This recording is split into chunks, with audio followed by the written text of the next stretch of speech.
Bien, en lo que nos queda de tiempo, hemos empezado tarde. Vamos a ver hasta dónde llegamos hasta las 6 de la tarde. La parte de epidemiología, la siguiente. No, yo tengo el control. Los objetivos. Hacer una revisión breve sobre modelos en epidemiología, historia natural de la enfermedad y niveles de prevención, medidas de frecuencia, medidas de asociación, medidas de impacto, sesgos, vigilancia epidemiológica y diseño de estudios. Sobre los modelos epidemiológicos. Bueno, esto es solo un repaso. La tríada epidemiológica, que ustedes ya lo conocen, consiste en considerar al agente etiológico, al hospedero y al ambiente en el cual están involucrados el agente y el hospedero, ¿no? Esta tríada epidemiológica tiene muchísimos años, todavía se sigue utilizando para algunos casos.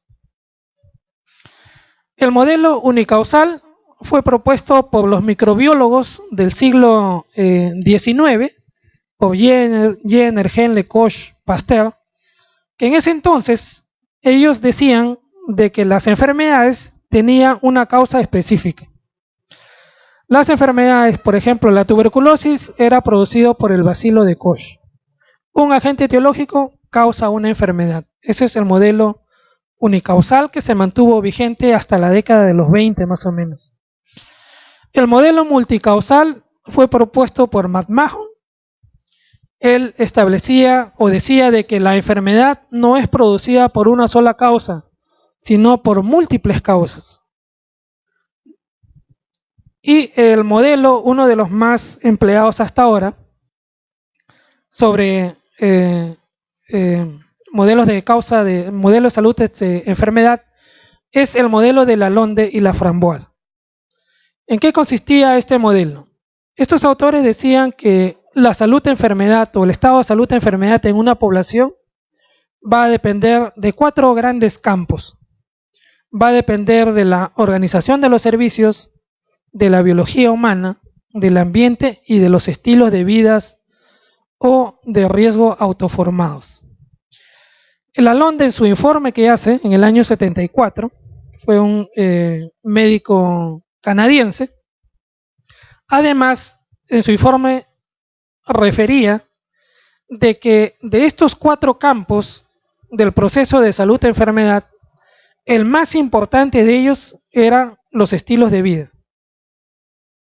Le seguía la biología humana, el ambiente y en último lugar la organización de los servicios. Es más, los cuantificó. Y decían que el proceso de salud de enfermedad en una población depende en el 51% de los estilos de vida, más o menos en 18-19% del ambiente, más o menos en 18-20% de la biología humana, y la diferencia, que era entre 1 a 3%, dependía de la organización de los servicios. Entonces ellos plantearon que mucho más importante que fortalecer la organización de los servicios era trabajar en mejorar, en cambiar los estilos de vida. Y además hacen un análisis en ese entonces de los gastos que hacía el Estado canadiense en estos 4 campos de este proceso, de este modelo de salud de enfermedad propuesto por Lalonde.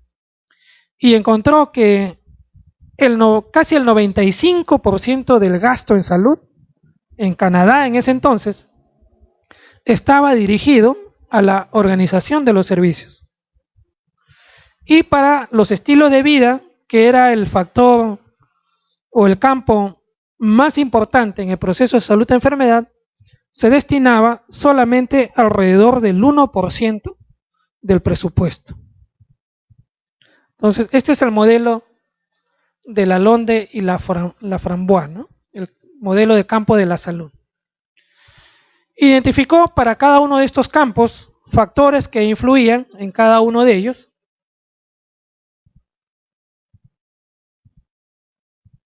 Este es otro modelo, también un modelo bastante conocido, propuesto por Dahlgren y Whitehead, y que fue tomado por la Organización Mundial de la Salud y por la OPS. Este autor decía de que el proceso de salud-enfermedad dependía de factores que ellos lo clasificaban como factores o determinantes de la salud proximales y determinantes de la salud distales. Los determinantes proximales, los más proximales, eran propios de la persona.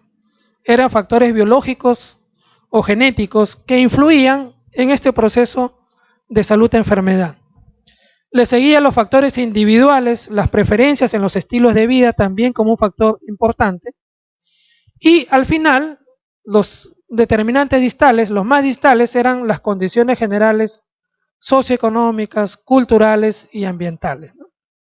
Este es el modelo multinivel de determinantes de salud, que es el modelo que actualmente utiliza la OMS y la OMS, ¿no? Los clasifica en dos grandes grupos: determinantes proximales y determinantes distales.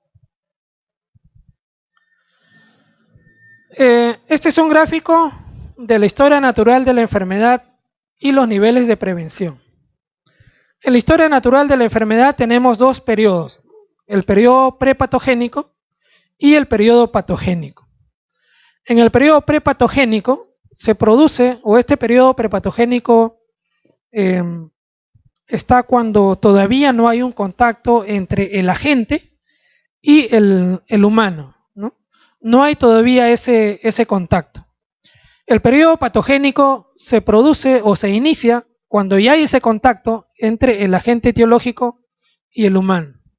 Y pasa por varias etapas: la etapa reactiva, etapa prodrómica, etapa subclínica, la etapa avanzada y la etapa resolutiva. En cada una de estas etapas se pueden hacer algunas actividades de prevención y de promoción, ¿no? Relacionando la historia natural de la enfermedad con los niveles de prevención, en el periodo prepatogénico lo que podemos hacer es prevención primaria. En el periodo patogénico podemos hacer prevención secundaria y prevención terciaria. En la prevención primaria podemos hacer actividades de promoción y actividades de protección o actividades de prevención. ¿Cuál es la diferencia entre promoción y prevención? Promoción son actividades que están dirigidas a mejorar la salud de la población. Cualquier actividad dirigida a mejorar la salud de la población es una actividad de promoción. ¿Cuál es la diferencia con prevención? La prevención es una actividad que está dirigida a prevenir una enfermedad específica. Entre la etapa subclínica y la etapa clínica hay una línea que divide el periodo prepatogénico en estas dos etapas, ¿no? Esa línea que divide la etapa subclínica de la clínica se le llama horizonte clínico, y es aquí donde empieza el paciente o el sujeto a presentar los primeros síntomas y signos de la enfermedad, ¿no? El horizonte clínico, entre la etapa subclínica y la etapa clínica. ¿Qué actividades se pueden realizar en la prevención secundaria? La búsqueda activa de casos, los tamizajes, el diagnóstico precoz de la enfermedad, el tratamiento para curar y limitar los daños. Y en la prevención terciaria, lo que buscamos es la rehabilitación de las personas, de tal manera que esta persona pueda recuperar el estado de salud lo más próximo o lo más cercano a lo que tenía antes, ¿no? Un ejemplo de la historia natural de la enfermedad y los niveles de prevención para el caso de la tuberculosis. Prevención primordial es promoción a la salud, buena nutrición, buena ventilación, espacios adecuados. Actividades de prevención: protección específica, dirigida, como les decía, es una actividad dirigida específicamente para prevenir una enfermedad determinada. Vacuna BCG en este caso. En prevención secundaria, diagnóstico precoz y tratamiento temprano, detección de sintomáticos respiratorios, tratamiento DOTS, limitación de la discapacidad, una derivación ventrículo peritoneal en el caso de hidrocefalia por meningoencefalitis tuberculosis, y como prevención terciaria, actividades de rehabilitación de las secuelas que puede haber dejado esta enfermedad. Términos epidemiológicos. ¿A qué le vamos a llamar epidemia? Endemia, perdón. Vamos a llamar endemia cuando el número de casos que se están presentando está dentro de lo esperado, dentro de lo usual. Epidemia o brote se considera cuando el incremento de los casos está por encima de lo esperado. Y por encima de lo esperado puede ser ¿cuántos? Por encima de lo esperado puede ser 1, sobre todo para enfermedades que están en este momento en eliminación, como por ejemplo el sarampión. Un solo caso de sarampión se considera como un brote, porque lo esperado es 0. Un caso de poliovirus salvaje se considera como un brote, porque lo esperado es 0. Un caso de rabia humana se considera como un brote, porque lo esperado es 0. Entonces no depende del número de casos, sino depende de si los casos están por encima de lo esperado. La pandemia es un brote que afecta a 2 o más países. La holoendemia es cuando hay un nivel elevado de la infección y esa infección empieza en los primeros años de la vida. Y además esa infección afecta a la mayor parte de la población. ¿Qué enfermedad es holoendémica en el país? Enfermedad que afecta en los primeros años de la vida y que afecta a la mayor parte de la población. Si hacemos una prueba en este momento, probablemente 90% vamos a tener anticuerpos. Hepatitis A, ¿no? Empieza en los primeros años de la vida y afecta a la mayor parte de la población.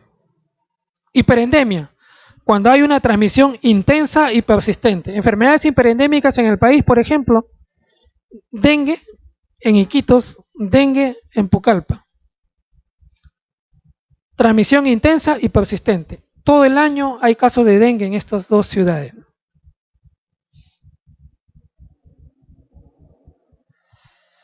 Les había comentado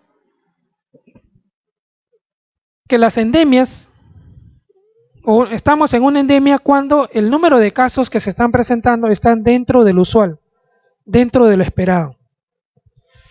Pero algunas veces es bastante difícil decir en qué momento los casos están por encima de lo esperado en una zona donde una enfermedad es endémica. La única forma de poder determinarlo es elaborando los canales endémicos. ¿Cómo se construyen los canales endémicos? Los canales endémicos se construyen obteniendo la información de los casos, sea por semana epidemiológica o por meses, en los últimos 5 o 7 años. Entonces, con esa información se construye el canal endémico. El canal endémico tiene 4 zonas. Una zona de éxito, una zona de seguridad, una zona de alarma y una zona epidémica. La zona de éxito está por debajo del percentil 25, la zona de seguridad entre el percentil 25 y el percentil 50, la zona de alarma entre el percentil 50 y el percentil 75, y la zona epidémica cuando el número de casos cae por encima del percentil 75. ¿Para qué es útil el canal endémico? Es útil para identificar brotes de enfermedades endémicas, ¿no? En este caso, tenemos el canal endémico de dengue, dengue clásico para el país. ¿Qué es lo que observamos? En las primeras 7 semanas epidemiológicas estamos en brote de dengue. En la 8ª semana, probablemente por las acciones de control, vemos que el número de casos ha disminuido y está entre la zona de seguridad y la zona de alarma. Entonces, canales endémicos son útiles para poder determinar en qué momento estamos frente a un brote de una enfermedad que es endémica. No hay otra forma.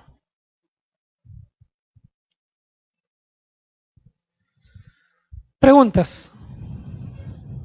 En epidemiología, ¿cuáles son las fuentes de información primaria?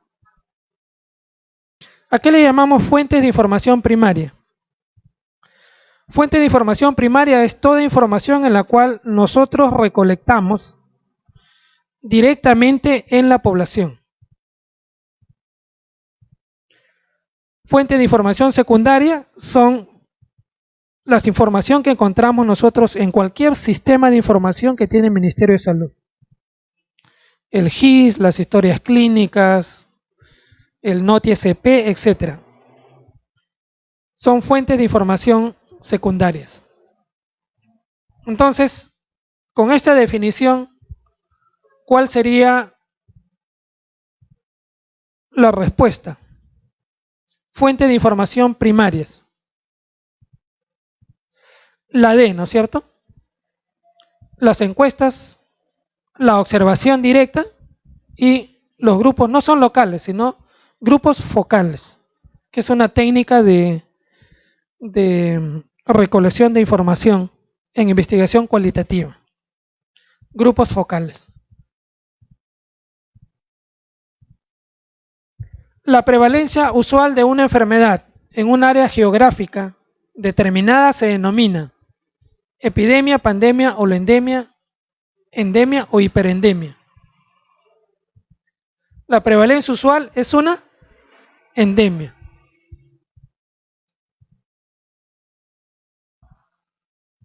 Según el informe internacional de la LONDE, el factor de menor importancia para mejorar el estado de salud es el control del medio ambiente, los estilos de vida, la atención primaria, la acción de los establecimientos de salud o la biología humana.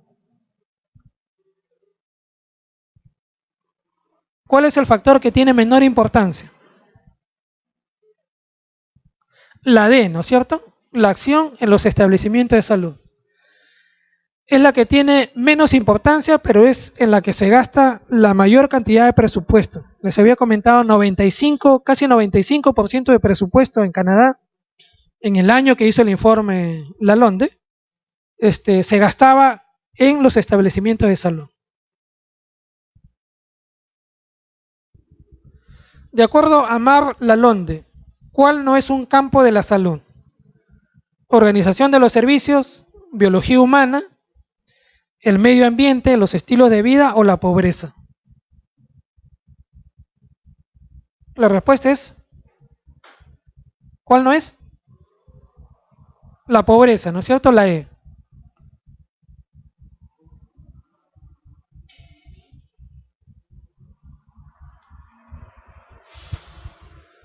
Analizó los determinantes de la salud y construyó un modelo que ha pasado a ser clásico en salud pública.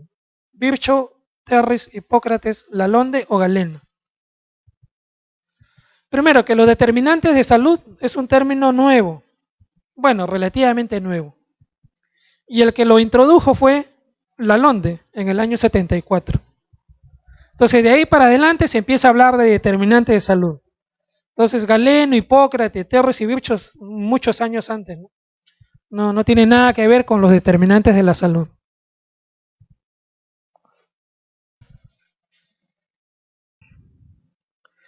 Los siguientes elementos pertenecen al esquema de la historia natural de la enfermedad, según Lebel y Clark, excepto.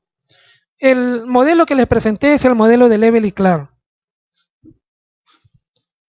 Periodo de infectividad, periodo patogénico, horizonte clínico, periodo prepatogénico, etapa subclínica. ¿Cuál no es un elemento del esquema de la historia natural de la enfermedad? ¿La C?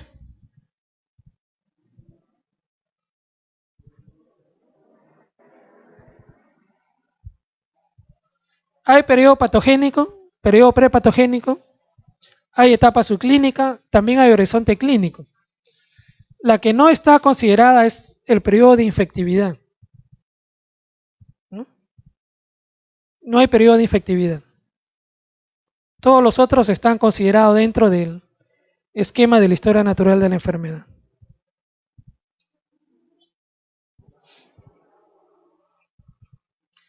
De acuerdo a la teoría de la historia natural de la enfermedad, la prevención secundaria se realiza en el periodo. ¿Qué periodo? La E, ¿no? El patogénico. Prevención secundaria y prevención terciaria se producen en el periodo patogénico. Prevención primaria, periodo prepatogénico.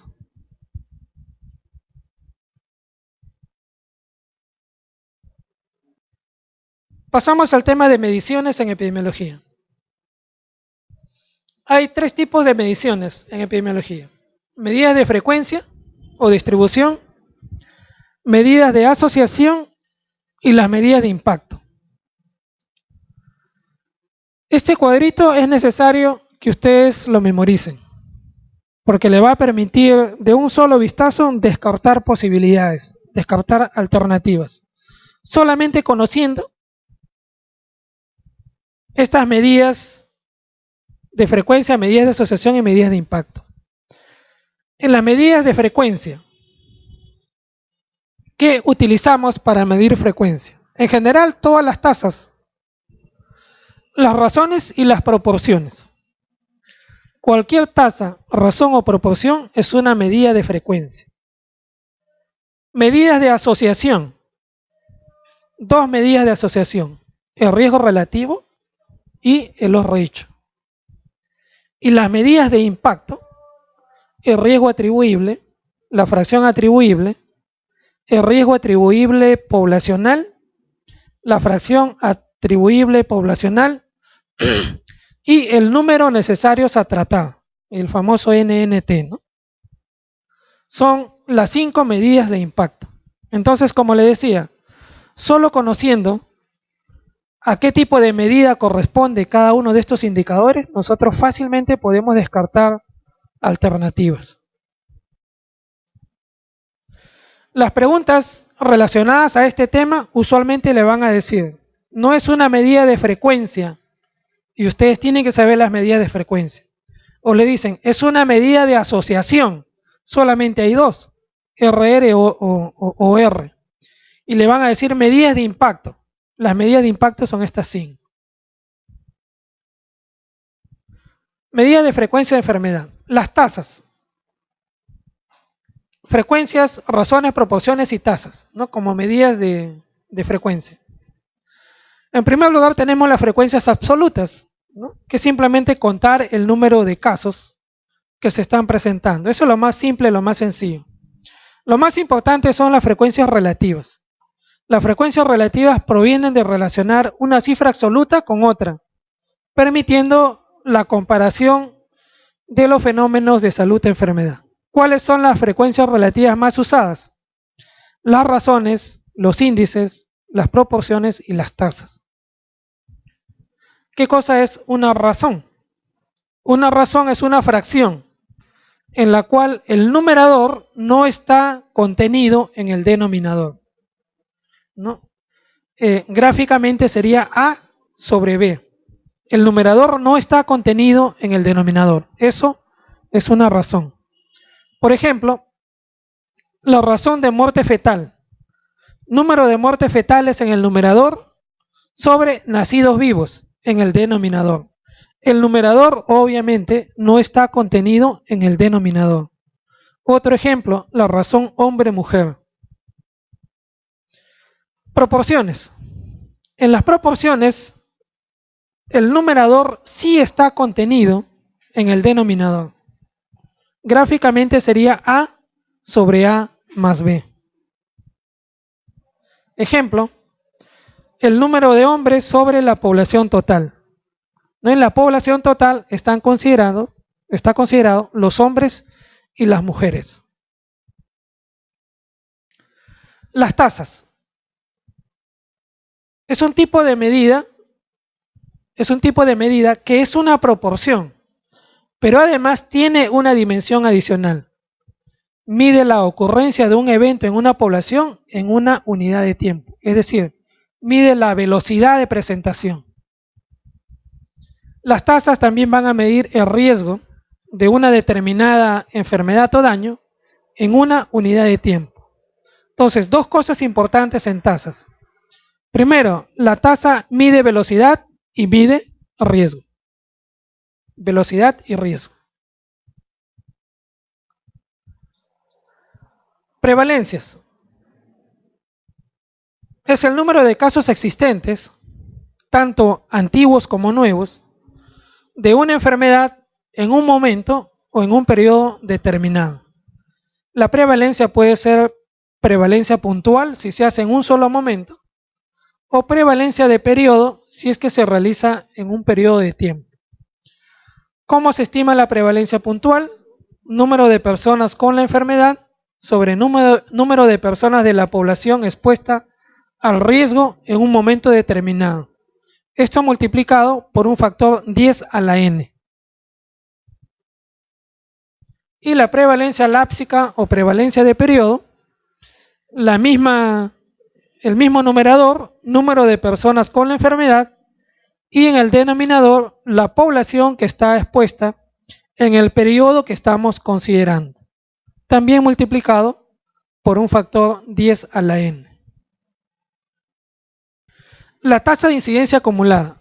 La tasa de incidencia acumulada es lo que usualmente nosotros comúnmente le llamamos tasa de incidencia, ¿no? Es el número de casos nuevos de la enfermedad en un periodo de tiempo específico y en una población en riesgo al inicio de un periodo determinado. Esta es la fórmula como se estima. Número de personas que contraen la enfermedad son casos nuevos en un periodo determinado, sobre el número de personas de la población libre de la enfermedad susceptibles, expuesta a riesgo al inicio del periodo, también multiplicado por un factor 10 a la n. La tasa de ataque. La tasa de ataque en realidad es una tasa de incidencia, ¿no? Pero que se aplica a una población definida y en un periodo de tiempo también definido. Se utiliza durante un brote o durante una epidemia. Y la forma de expresarlo usualmente es como un porcentaje. Entonces, cuando utilizamos la tasa de ataque la utilizamos solamente cuando estamos investigando un brote o una epidemia. Es una tasa de incidencia, pero expresada en porcentaje y en un periodo de tiempo determinado, ¿no? En un periodo de tiempo y un lugar determinado. ¿Cuál es la fórmula? Tasa de ataque es igual número de casos nuevos en un periodo de tiempo dado sobre la población en riesgo al inicio del periodo multiplicado por 10 a la 2 en este caso, ¿no? Que es por 100. La tasa de ataque secundario. La tasa de ataque sola, así como suena, tasa de ataque, usualmente es la tasa de ataque primaria, ¿no? La tasa de ataque secundario es una medida también de frecuencia de nuevos casos de la enfermedad, pero en los contactos de los casos conocidos. Su fórmula, la tasa de ataque secundario, es número de casos entre los contactos de los casos primarios en un periodo determinado sobre el número total de contactos. Esto también multiplicado por 100. Tanto la tasa de ataque primario como secundario siempre se multiplican por 100. Ejemplo de tasa de ataque secundario. Primario y secundario. Ocurrieron 7 casos de influenza AH1N1 entre 70 niños de un colegio. Cada caso provenía de una familia diferente. En las 7 familias afectadas había un total de 32 personas. Un periodo de incubación más tarde, 5 familiares de los 7 niños desarrollan síntomas de influenza AH1N1. Calcular la tasa de ataque en los niños del colegio y la tasa de ataque secundario entre los contactos familiares de los casos. ¿Cómo estimamos la tasa de ataque? Número de casos nuevos sobre la población que está en riesgo por 100. ¿Cuántos casos se han presentado?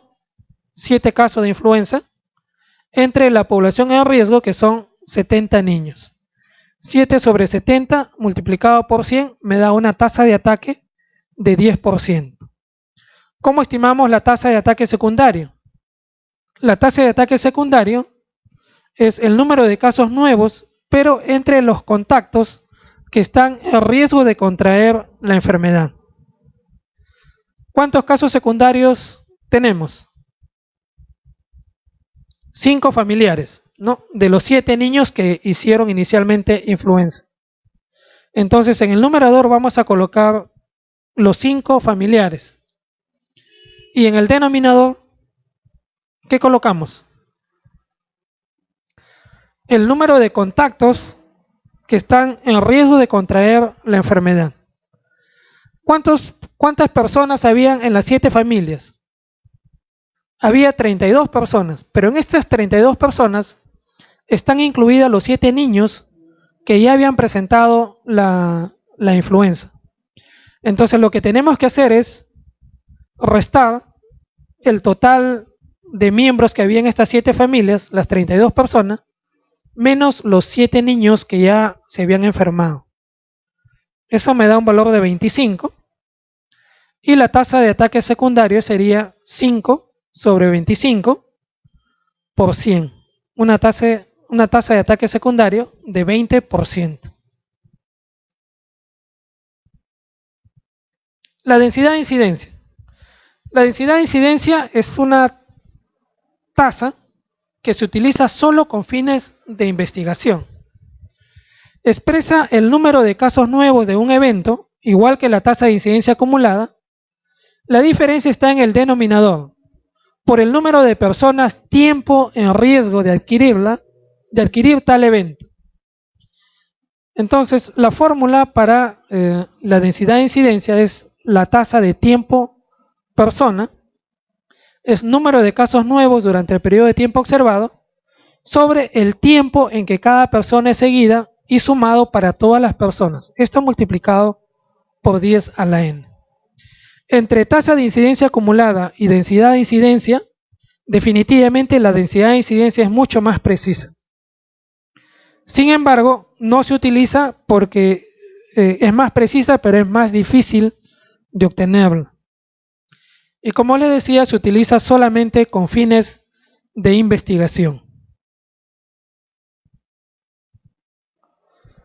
Ejemplo, se siguió una población de 60.000 mujeres entre 35 y 55 años durante 3 años, siendo anotadas todos los casos nuevos de cáncer de mama. En los 3 años se diagnosticaron 90 casos nuevos. Entonces la tasa de incidencia será 90 casos nuevos sobre el tiempo que ha sido seguido estas 60.000 mujeres. Como han sido seguidas 3 años, voy a multiplicar 60.000 por 3. Y esa me da 180.000, dándome este valor. Este valor es igual a 50 casos por 100.000 personas año. ¿No? Es un ejemplo bastante sencillo en el cual estas 60.000 mujeres han sido seguidas todas durante 3 años. Pero en la vida real eso no ocurre, ¿no? En la vida real, si se empieza con 60.000 mujeres y se le va a hacer un seguimiento por 3 años, algunas mujeres van a perderse en el seguimiento, porque viajaron a otro lugar, porque no desearon participar en el estudio, porque murieron, etc.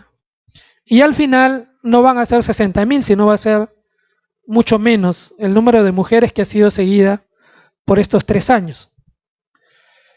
Este denominador en este caso vendría a ser, la forma de obtenerlo es mucho más complejo, porque tenemos que sumar el tiempo exacto en el cual ha sido seguido cada una de las 60.000 mujeres, ¿no? En este ejemplo lo vemos bastante sencillo, pero en la vida real no es tan sencillo obtener el denominador. Preguntas que han venido en exámenes anteriores. El concepto de razón se expresa como.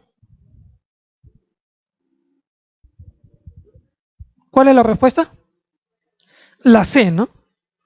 El numerador no está contenido en el denominador.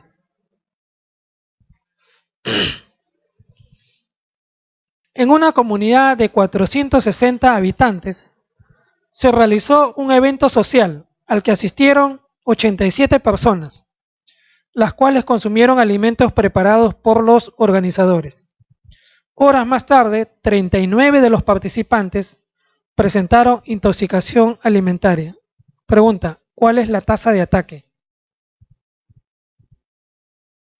¿Cuál es la fórmula de la tasa de ataque? Número de casos nuevos sobre la población que está en riesgo. ¿Cuántos casos nuevos tenemos? 39. La población que está en riesgo, 87 personas. ¿Por qué no consideramos los 460 habitantes? Porque no todos participaron en la fiesta, ¿no? Solo asistieron 87. Por lo tanto, la población en riesgo no son los 460 habitantes, sino solo los que asistieron al evento social. Eso me da una tasa de ataque de 44.8%.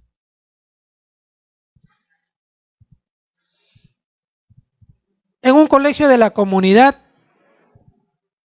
en donde estudian 500 alumnos, se llevó a cabo un almuerzo, donde participaron 75 alumnos de la promoción y 25 profesores.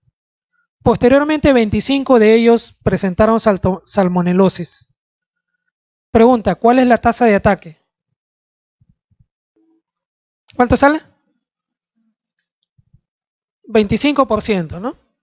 Tasa de ataque es número de casos nuevos en el periodo de tiempo que estamos estudiando, 25, sobre la población en riesgo, que son los 75 alumnos más los 25 profesores. Multiplicado por 100 me da una tasa de ataque de 25%. Porque la tasa es una proporción. Y en la proporción están incluidos los que sufrieron la enfermedad y los que no sufrieron la enfermedad. Esa es en la tasa de ataque secundaria. En la tasa de ataque secundaria. Claro, porque los niños ya han sido considerados en la tasa de ataque primaria. Ya se enfermaron. En una festividad patronal participaron 200 personas. 120 de ellas ingirieron alimento contaminado. En las primeras 2 horas, 20 presentaron síntomas gastrointestinales y en las siguientes 3 horas, 40 personas más. ¿Cuál es la tasa porcentual de ataque en este brote?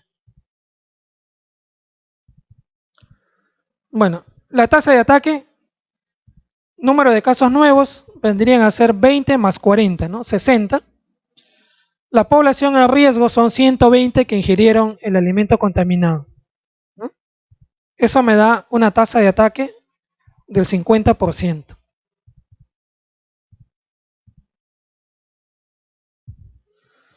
Si la incidencia de una enfermedad es de 2 por 1000 habitantes y la duración promedio de la misma es de 5 días, entonces la prevalencia será de... Bueno, esta pregunta sí es una pregunta un poco rebuscada, ¿no? La prevalencia les había comentado que es número de casos nuevos más número de casos antiguos sobre la población. Esa es la fórmula común, la fórmula usual. Pero hay otra fórmula también para poder estimar la prevalencia. La tasa de prevalencia también se puede estimar con la tasa de incidencia, multiplicando la tasa de incidencia por la duración de la enfermedad. Es otra fórmula un poco rebuscada de estimar la prevalencia. Entonces, la tasa de prevalencia en este caso será la tasa de incidencia, que es 2 por 1000, por la duración de la enfermedad, que es 5 días. Al final, la tasa de prevalencia es de 10 por 1000, ¿no? Esa sería la respuesta, ¿no? La A.